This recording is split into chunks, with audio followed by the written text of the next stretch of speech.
Kasi yung nagtira sa kanya, hindi akap pa niya, no? So dulot ng kasakitan sa kanya, ay hindi akap pa niya.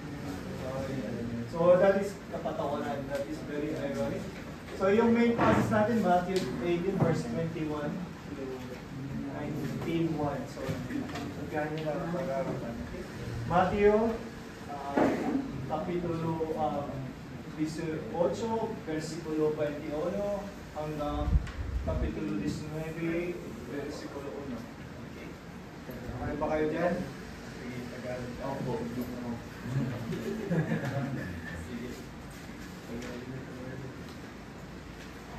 Okay, let's para warm up tayo sa ating mga isipan, puso.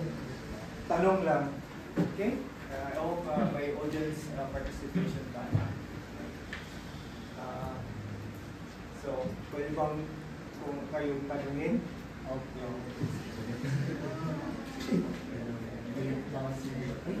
Sige, Ella, para sa iyo, bakit nga ba mahirap patawarin si Justin? Bakit nga ba mahirap magpatawad? Tama yan, Pats. Marami ka away to. Uy! Uy! Nice one. Recorded ko na. Sige po. Bakit mahirap magpatawad? Kasi di ba you guys were friends, tapos parang kung nasaktan mo, kayo sabihin hindi mo na ako mahal. Ibig sabihin? Eh, kasi nasaktan mo ako eh. Without thinking my feelings na. So, parang mahirapan ka, parang you will think na kung papatawarin ko ba ito is mahal niya pa ba ako, or kung pag pinatawad ko ba ito is hindi na ba talaga niya ulitin. Sabi, friends lang. Ba't po kayong memo? Thank you. Thank you. Kasalanan. Nakangiti si James sa akin. Okay, James sa'yo, James. Bakit nga ba mahirap magpatawad? Experience mo ba yan na mahirap magpatawad? So hindi ko, dahil hindi mo marinig tayo yung ginawa niya sa'yo na masakit. So, habang nakikita ko siya sa pagkakas.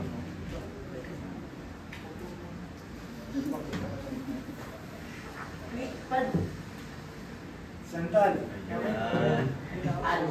Nag-share mo si Kuya X. Nag-share si Kuya X. Sige po. Wala kang na. Sige po. Bakit nga pa mahirap patawarin si Kuya Rizan? Si Kuya? Si Kuya. Wala akong Kuya. Wala akong Sige mo. Ako muna. Sige, sige. Pag-alakay. Okay. Ano ba? Mas mauna yung emotion kaysa mag-isip. Overcome ng emotion. Yun ang cooperate sa nauna. Nahuli na yung secondary na yung pag-iisip. Naging primary yung feelings. Thank you. Sige. Sige na. Malamig na yung sangkal, no? Hindi ko alam pa. Hindi mo alam. Wala akong kaway ko dito. Wow! Wow! May CD pa ako na. Gusto mo magkaroon? Gusto mo ba? So, kaaway. Hindi ba, siguro kasi mahirap pagpatawad para sa akin kasi kapag nakikita mo yung taong may ginawa sa'yo, kahit gusto mo siyang patawarin, kahit nakapag-desisyon ka na ng patawarin mo siya, pag nakikita mo kasi siya, hindi mo maiiwasan na isipin ulit yung ginawa niya. And mapapatanong ka ulit sa sarili mo, ba't niya ginawa yun? Kung talagang kaibigan ka niya or anong relationship, hindi mo maiiwasan kahit napatawad mo na siya. Yun yung bagay na umiikot lagi sa utak mo. Once na nasira na yung trust sa'yo, tsaka yung may ginawa na siya, parang madudumihan na. Tapos, ang hirap na niya ibalik kasi parang may magkaan sa'yo. Nagawa niya nga ano, ba't hindi niya magagawa ngayon? Parang gano'n. So, maraming thoughts na mag-iikot sa utak mo, lalo na kapag may ginawa sa'yo masama. And napakahirap na magpatawad. And para sa akin,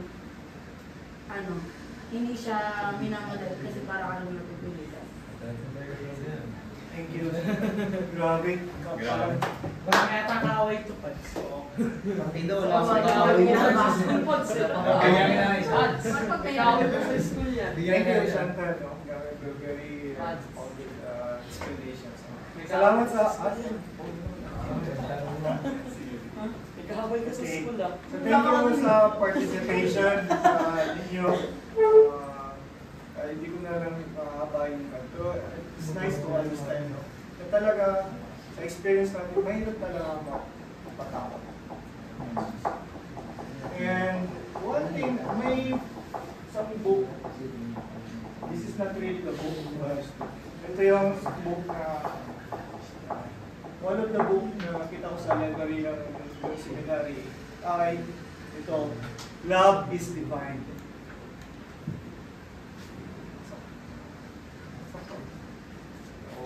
Evening. Ano, papatawad niyo. Pads sa lagay mo Pads. Paabol. Pads, pahabol daw sa question. Comes, hirap po ako magpatawad. Yung tema ngayong gabi comes about pagpapatawaran. Yeah, nag-question kami, may tinapon na question, bakit mahirap magpatawad? So, iba, yung answer ni Ella kanina, sa naalala ko, sabi niya, ay kasi mahirap magpatawad dahil kung hindi natin alam kung gagawin niya, hindi na ba niya gagawin yun kasi masakit na rin. So kaya parang may alanganan magpatawad dahil baka gagawin ulit so ayaw ko talaga.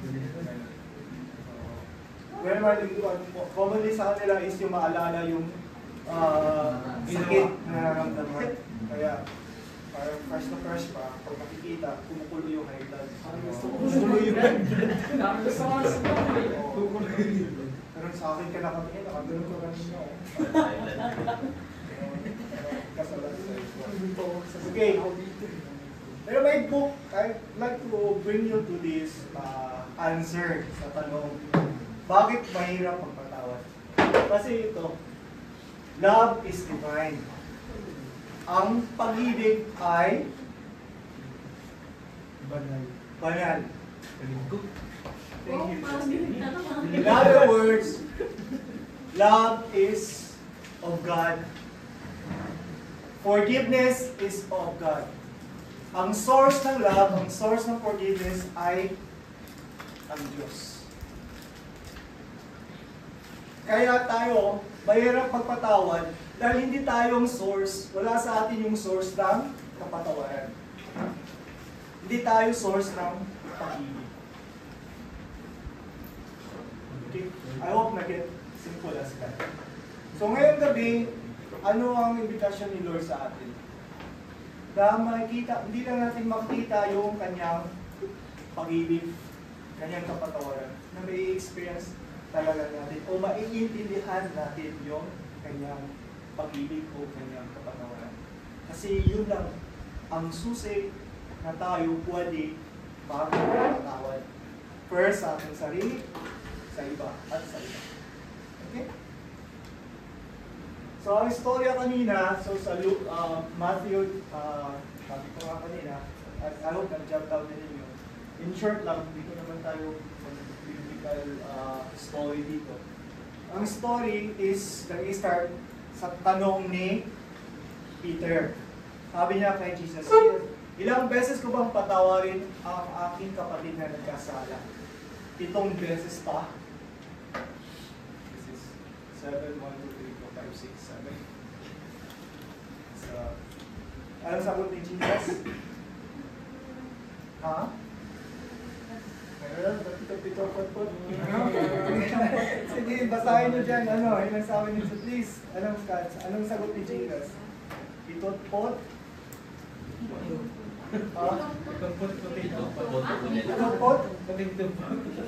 Pitong ulit na pito. Ha? Pitong ulit na pito. 70 ulit Na pito. pito.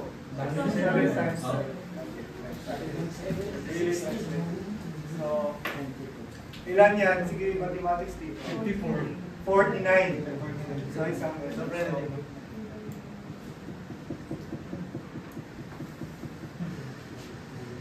and then, binigyan ni Jesus ng isang istorya. Istorya ng isang hari na yung may mga lingkod, isang lingkod na may utang na bilyong-bilyong piso. Okay? Bilyong-bilyong piso. Gaano kalaki yan? Bilyon-bilyong. So, milyong-milyong piso. Ibig sabihin, translated na kasi ito sa atin. Parang isang buwan lang yun ah. Milyong-milyong piso, millionaire, pero milyong-milyong piso, so sobrang laki. Ibig sabihin, sobrang laki na hindi niya talaga mababayaran. Okay pa? Lumuhod ang lingkod sa harapan ng hari at nagmakaawa. Bigyan pa po ninyo ako ng panahon at babayaran ko sa inyo ang lahat. Parang okay yung statement niya, no? Yung script niya. Tama ang sinabi niya? Hindi. This is a lie.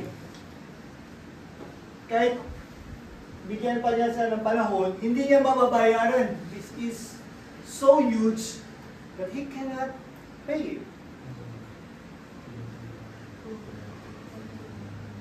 So, actually, yung word niya, hindi totoo. Hindi niya masabi yun. That is a lie. Pero, kahit alam ng kanyang amo o kanyang hari, anong response niya? Naawa sa kanya ang hari, kaya pinatawad siya sa kanyang pagkakautang at pinalaya.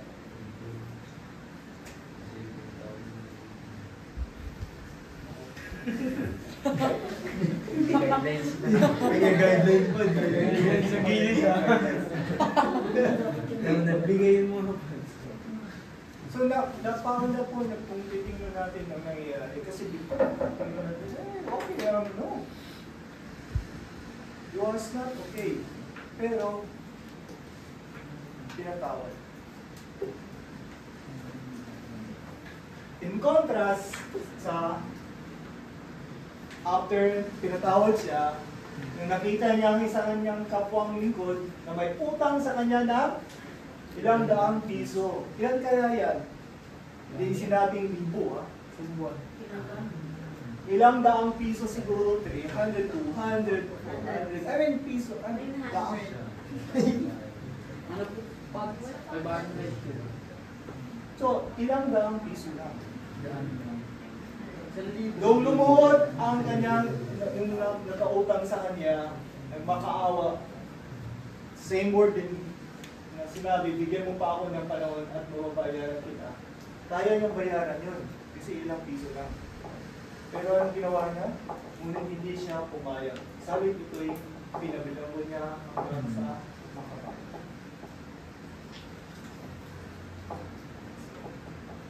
So something wrong. Kung illustrate natin yan, ito yung utang niya. At ito yung utang na itong utang niya sa kanyang hari at itong utang sa kanyang kasama sa pag-ibig. Pero hindi niya kaya patawarin. Sweldo ng mga kasalihan, mga sweldo ng mga kaamalan.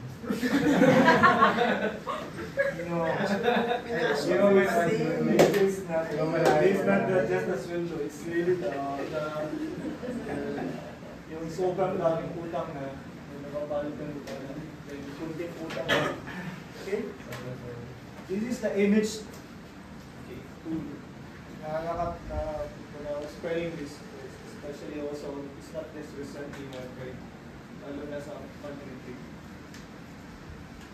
Before we explain to, kung nag-start ako serve sa kay Lord way back 1994. Mas kailan pinanganak? 1996. 26. Hindi pa pinanganak pala sila sir. Hindi ko talaga tinanong. Sarap niyan eh. So bilang campus, member ako ng campus ministry, second semester, 1994. Okay? And then, ngayon, 2025. So, kung ipon mo is 31 years. Ano yan? Ano bang ibig sabihin ko? 31 years ako na conscious ko, nagkaroon ako ng consciousness ko, ano ang mali, ano ang kasalanan, pero ginagawa ko pa rin. Or nagagawa ko pa rin. I am 51 years old this year. So, ilang taon ako nagserbisyo sa more than 60% of my life I'm serving. 60 plus percent of my life has been loved by God. Kung susunodin ko yung forgiveness ni Lord, yung mercy niya sa akin, yung confession, it's like an ocean. It's like an ocean. And then, the faults of others or the hurts that I experience from others are just a mere drop. In other words, it's insignificant.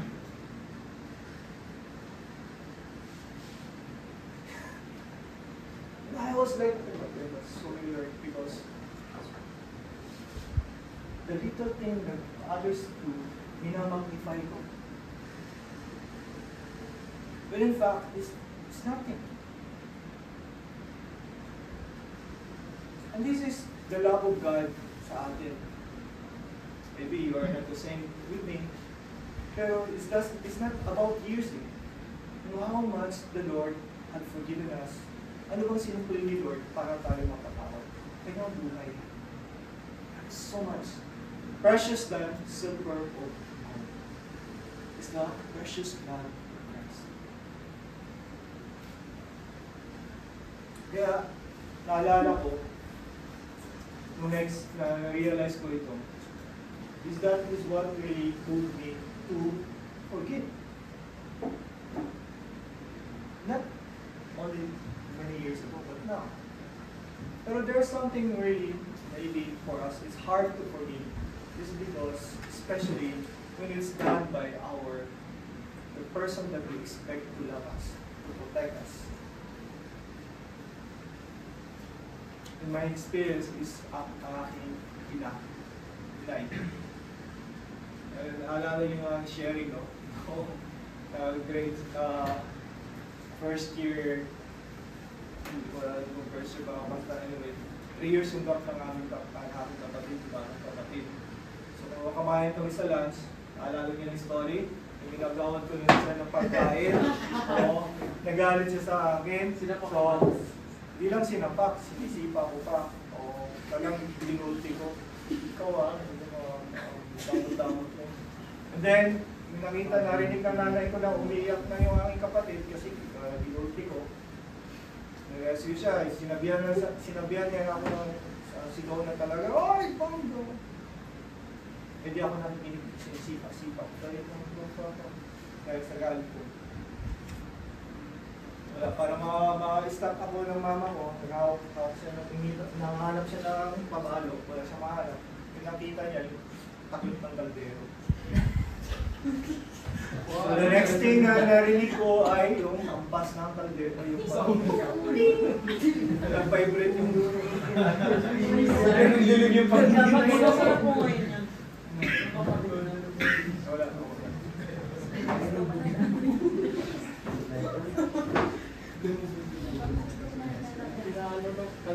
Ano ang masakit? Yung pain? Anong pinakamasakit? Na nagawa yun sa nanay ko, kahit doon, without me, text me. That moment, so I was devastated. Iyak ako, naalala ko yung pulbo, yung square. Tapos, breathing it, gusto kong basahin eh, pero hindi ko tapos. And fast forward, 2005, missionary, pumasok ko ng 1999 as missionary. Noong 2005, may ginawa kaming something sa tawag ng psycho-spiritual integration, PSI. Lumabas yung issue. Nakagalipan. Hindi ko siya, tinatago ko lang siya kasi masakit, kasi nakakaya. Mama ko nagawa sa akin. Pero, I have to confront the Lord. Lord, saan ka? Kung ikaw nagmamahal sa akin, bakit mo hinayaan ko? Yung mama ko, yung mama sa akin, bakit mo hinayaan ko? Nagawa niya sa akin. Then, dumating yung passage, Isaiah 43. Was really for me very beautiful. When you pass through fire, you will not be burned. When you pass through deep waters, you will not be drowned. And I was really seeing that moment, kahit dumaan akong gano'n na ako. And then the Lord was explaining to me, I was there too. Pero yun, hindi mo lang pala ako, hindi mo pa ako kilala. I'm there. I was the one embracing you that moment. Pero hindi mo lang ako kilala. I was there. And that experience really put me, woo. So after done, buwi ako. And I really had the reconciliation sa mama at papa. So sinare ko sa mama ko yung nangyari. Ask din ako ng forgiveness sa kanya kung ano man ang nagawa ko sa kanya. Akala ko, naalala yung mga pinanggagawa ko sa kanya, hindi ko na siya matamaan, hindi na ko siya nagpatuwa, nag-asip ng galit ko. May mga gano'n moment din na nangyayari sa kanya. Ang naalala lang niya sa akin na hindi sa akin lang, sa amin. Kasi taga-Jensen kami, tatlo kami nag-aaral sa Cebu. At para sa amin, ang dali-dali daw namin umalis sa bahay na parang okay lang. Di siya, pag umalis kami, sobra pala yung loneliness niya. Kasi mga ko hindi siya expressive. The first time ko narinig yun. Na parang pag umalis pala kami, yung puso niya na umiyak yung mga kasama sa share siya. But anyway, my mother passed away 2 years ago. But I will claim, my family will listen this to me, that I can claim that I'm closest among us with my mom. Kasi wala na yung mga nangyari sa puso ko. I would claim that I am with my mom. Maybe she rests in peace.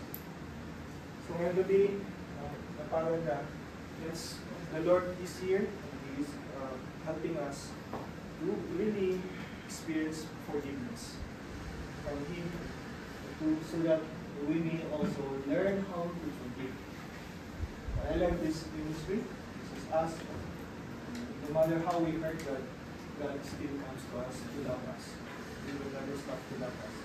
So, sa anong sitwasyon ka inimbitan na magpatawad ni Jesus? At bakit ka inimbitahan ni Jesus na magpatawad? At paano ka inimbitahan ni Jesus na maisabuhan mo ang pagpapatawad? At this second question, bakit ka inimbitahan ni Jesus na magpatawad? Is that what I experience is peace. I set free myself from my hate, whatever pain I have, lack of peace. But at the same time, I set free others. I set free my mother. So it's about freedom, setting free us from lacking peace, setting others free.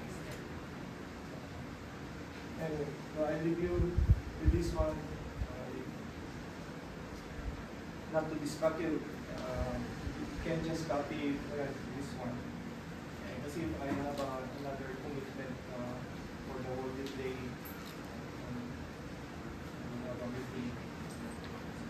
I invite you please copy it kasi I'm using the laptop. Kasi po na. Okay?